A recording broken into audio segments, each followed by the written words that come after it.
Welcome to Sandstone Herald. Today we want to talk about forgiveness. And as at the crossroad where we will celebrate God's faithfulness, where we meet reality, where we meet things exactly the way they are, we want to talk about this. My name is Reverend John Mark. Now, today we want to talk about forgiveness. And forgiveness, we are looking at forgiveness as a relationship, forgiveness as a journey, forgiveness as a lifestyle. And for every Christian, it's an opportunity for each and every one of us to be able to say, this is what I want to do. So let us walk together on this journey. You see, Jesus teaches us many times that we may forgive.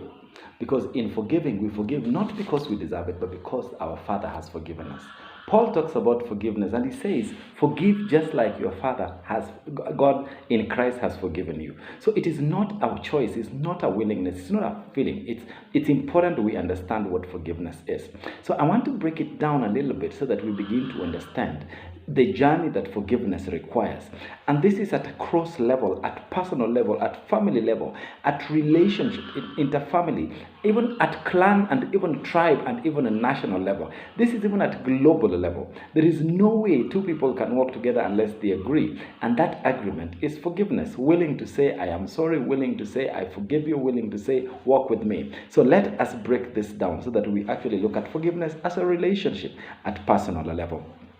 Number one, it is a relationship. Why is it a relationship? Because you and I cannot work together. Because you and I cannot be in a conversation if we are not seeing eye to eye.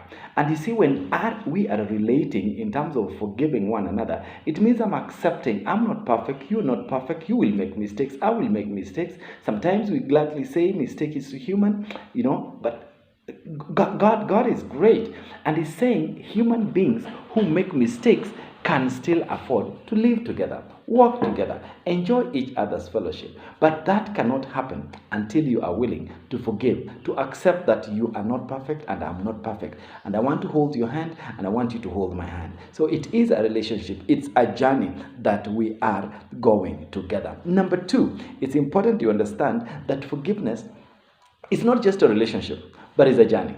It's a journey that begins maybe with a confusion and a hurt. A journey that begins maybe with a previous friendship and then there was misunderstanding. A journey that goes in from misunderstanding, confusion, hurt, frustration, disappointment. But I am willing to walk with you. I am willing to say you have hurt me. I'm willing to look at you in the face and say that because of Christ, I will forgive you. Because He forgave me. I didn't deserve it. You remember the story of the woman who anointed Jesus with oil, and the disciples were complaining, and Jesus gave a parable but also asked a question that if you owed me 10,000 and another one owed me 1,000 and I forgave both of you, who would love the most? And Peter, of course, being smart, said the one who was forgiven the most. If you know what it means to be forgiven, you love most, you journey most with someone, you will walk with someone who has hurt you the most, because forgiveness is a journey. It's not just a thing you do because you feel like it. Number three, forgiveness is not a feeling, it's a choice. Sometimes we forgive not because the person deserves it. No, they don't deserve to be forgiven, but you choose to forgive them. You choose to forgive them because the more you hold against them, the more you hold yourself a prisoner. The more you don't forgive, the more it burns you. The more you don't forgive, the more it stresses your system. So it's a choice you must make. It's like love. Love is not just a feeling, it's a choice we make. We choose to love someone, whether they hurt us or not. We choose to love them. Every relationship has issues. Just like forgiveness is a relationship, it will have issues. But you choose to forgive. And when you choose to forgive, it's great. It's something you look back and say, this is worth it. Now, forgiveness is not for those who deserve. No. If you deserve it, then you can apologize. But it is a lot for people who do not deserve. People who don't even understand why you're forgiving them. The people who don't even realize they made a mistake. That is the person you say, I will forgive this one. You see, even if they come and apologize, sometimes they don't know the magnitude of the pain and the hurt they've caused you. So you must choose to forgive that person, not because they deserve it, but because you deserve to have peace of mind. You deserve to have joy in your heart. You deserve to have a moment to celebrate your goodness and your life. So you will forgive them, not because they deserve, but because you deserve to have peace, to have joy, to have life in abundance and to the fullness. So you must purpose in your heart, in your life, I will forgive this particular person, not because they deserve it, but because I understand. I understand what it means not to be forgiven. I understand what it means to have sleepless nights. I understand what it means to have a sorrowful heart. I understand what it means to be disappointed. So you must be willing to forgive because you understand. You see, because brothers and sisters, if you do not forgive, it actually builds things in your heart. It builds things in your heart. What does it build? It builds resentment. It leads to anger and bitterness. It leads to pain in the spirit. It leads to more sorrows that actually make you even more annoyed. So what must you then do? You must choose not to be holding it back. You must be willing to say, I forgive you, because I don't want to be a prisoner of my past. I don't want to be a prisoner of my failures. I don't want to be a prisoner of my mistakes. I don't want to be a prisoner of things that I should not be doing. I don't want to be a prisoner of relationships that are not working well. So you must choose, you must say, you must be willing to say, I want to go this path, but I'm going alone. But I'm not going to go with someone who does not understand.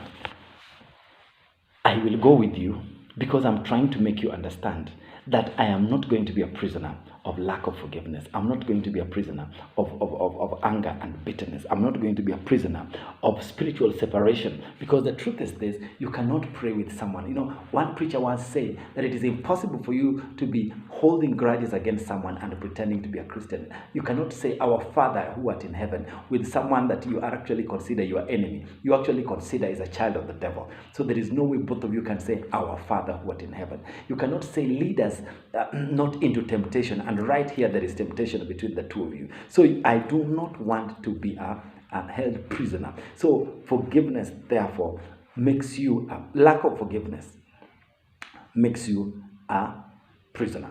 But when you forgive, you are set free. And when you know this truth, it will set you free. And that freedom the Lord is willing to give, and give it freely and abundantly.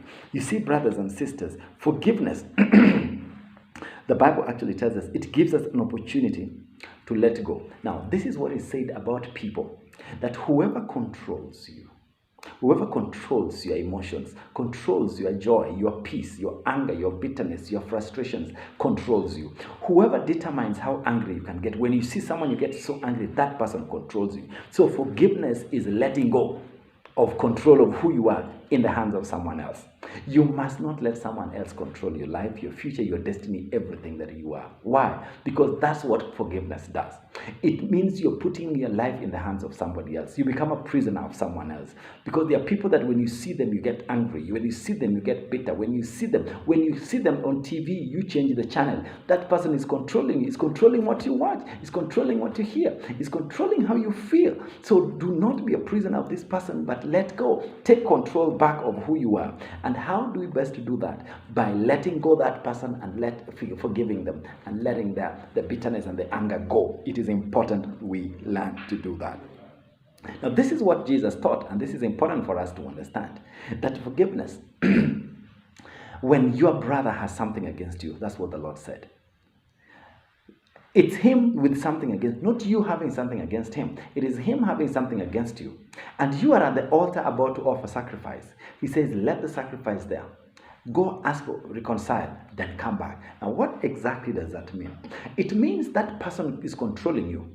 It means that person actually had you captive. You're a prisoner of that person. Now, a prisoner cannot offer sacrifice. A prisoner, because that is why God, now maybe you never knew. Why do you think the Levites were not allowed to own land, to own property? Because remember, it was possible that when they own land and own property, they would become poor, and when they become poor, they become slaves of other people. And some of them would end up being slaves of other people, of other tribes. So God said, I will not allow you to own property, I will not allow you to own land, I will not give you anything. You will be taken care of by the sacrifice, by the offerings people bring into the house. Which means I will not allow you to be prisoners of other people. I will not allow. So if you want to serve me, to come to the altar, you must let go. You must not hold anything. You can't buy or sell land, because someone might con you out of doing that. You get so angry, you come to the altar and you curse somebody. So that is what it basically means. Jesus was saying, if someone has something against you, go reconcile and let him go. Be free, then come in free so that you can offer a sacrifice of praise and thanksgiving. That is what forgiveness does. It gives you the opportunity to offer a free sacrifice of thanksgiving and of praise to God when you come to the altar. When someone holds something against you, it's not you holding something against them, it's them holding, and allow them to be free. Do not suffer them the pain of having something against you. It's important we understand that. Listen, I need you to understand that forgiveness is not forgetting what someone has done to you. No, it's not forgetting. It's not saying it's not important. No, it's not saying that we will deal with it later. No, forgiveness is not wishing it away. No, forgiveness is not feeling sorry someone hurt you. No, forgiveness is coming to terms with the fact that you have been hurt, you've been disappointed, you've been frustrated, things are not working right, and you are choosing to let that person go and let yourself go. Because if you don't let that person go, it is you who is a prisoner. It is you who's hurting. Have you ever been in a situation where someone has hurt you so bad, and when you finally talk with them, there's like, really? I didn't know you were hurt. And you get so annoyed. It could even be at tribe level, where a tribe treats you like you're less important. They tell you your people are like that. Your clan are like that. Your family are like that. Your country are like that. You know the way they sometimes treat black people? Like it was a mistake to have been born black. But you know what? Who is the one that forgives? If the black people kept on reminding the white community that you are holding it against us, we hold it against you. And I know sometimes we see that many people, those who fought for freedom in this country, up to now still hold it against the people they fought against. 60 years down the line, they are still angry. No, they are held prisoners because of that. You know what sets the difference? Is when you realize it is not just forgetting. No, it is not just saying it didn't happen. No, it is not just saying let's deal with it later. No, it is not wishing it away. No, it is not feeling sorry where it happened. No, it is not thinking maybe I'm the one to blame. No, it is saying I know it happened and I'm willing to let you go. Now that is important for you and that is important for me, because if we don't do that, it is impossible for us to work together. It is impossible for us to relate together. It is impossible because, brothers and sisters, this is what lack of forgiveness does. It creates a garden in your heart. And what do we plant in that garden? Anger, bitterness, resentment, frustrations. It's maliciousness. You will even think of scheming to do evil, hurt them, do something that will make you feel revengeful. Now that plantation can turn into a forest, and they can grow so deep. It can be so deeply rooted to the point that it will be impossible to eliminate it. It's like when you plant a bamboo tree. What happens? You cut it, it still keeps growing. You cut it, it still keeps growing. More new buds keep coming, and it takes years to do. So what would you have to do? You'd have to do a whole uprooting of the tree, go underground, dig it out, dig every root, every stalk, every stem, and make sure it is harder to uproot it than it is to stop it from growing. So what must we do? Let us prevent. How do we prevent? By stopping it from growing. So brothers and sisters, what can you and I do about forgiveness? God is encouraging us, God is challenging us, God is inspiring us to say, we will forgive. And Paul says it even better. We forgive not because the ones we are forgiving deserve it, but because we deserve peace. We forgive because God in Christ forgave us. So because we know what it means to be forgiven, let's give someone an opportunity to enjoy that privilege. This is John Mark saying, thank you for joining me as we celebrate God's faithfulness on this crossroad of life. God bless and have a lovely day.